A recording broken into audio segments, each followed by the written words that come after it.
Qui est Maxime Noël? Par Ariel Charbonneau, lit par Ismaël Allard-Boucher. Comme chaque rentrée scolaire, je me dirige vers mon casier. J'y sors mes cahiers de français, puis je me tourne vers la classe de Céline Orion. Laurence m'y attend déjà.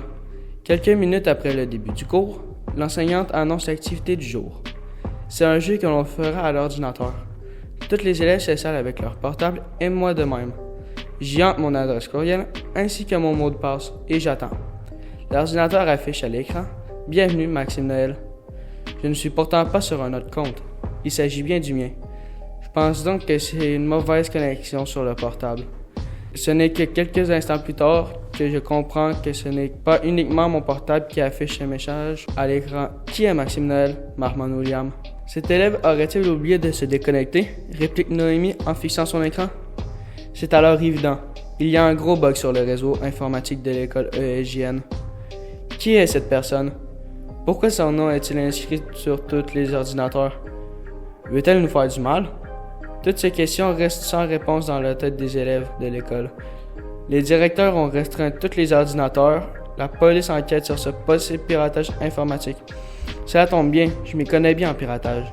D'ailleurs, je connais aussi quelqu'un qui n'est pas mal du tout, Benoît Saint-Jacques, le professeur en informatique. Celui-ci doit savoir quelque chose. Je vais donc le voir à sa classe.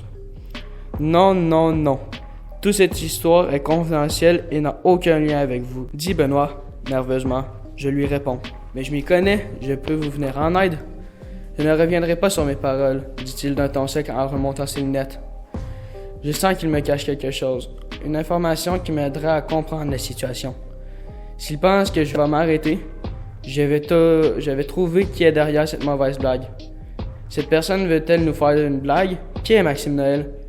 Est-il un enseignant, un membre du personnel ou même un élève? S'il y a quelqu'un qui connaît bien les élèves sans exception, c'est bien Sylvie Parent, la responsable des horaires, et celle qui sait où se trouvent les élèves et le personnel. J'ai déjà eu l'obligation de lui demander ma fiche d'horaire, donc j'ai vu qu'elle sait tout. Je me dois d'aller lui rendre visite encore une fois. Bonjour Madame Sylvie, pensez-vous que... Je vois que les élèves sont bien curieux à ce propos. Mais je ne peux rien te dire malheureusement. Bonne journée, dit-elle en me coupant la parole et sans lancer le moindre regard. C'est clair, elle ne veut absolument rien me dire, tout comme Benoît. Je suis découragé. Personne ne veut me dire quoi que ce soit. Je crains que je doive continuer tout seul.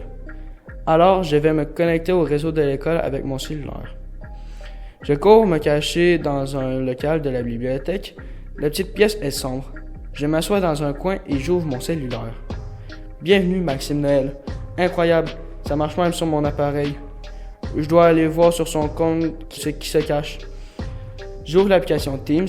Je vois que cette personne est un ancien élève. Il paraît qu'il est décédé à l'école lors de l'année 1982. Il n'avait que 13 ans. Mais l'application n'existe même pas.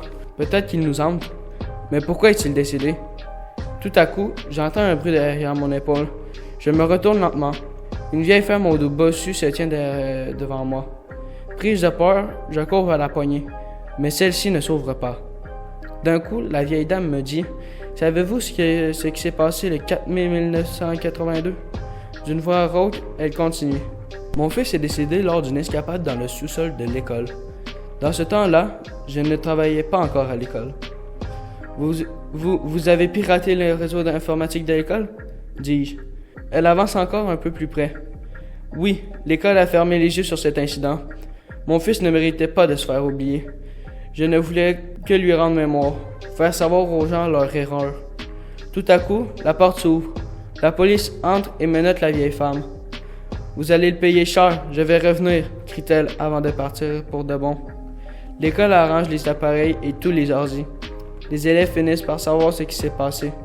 J'utilise mes talents en informatique pour créer une page internet en l'honneur de Maxime.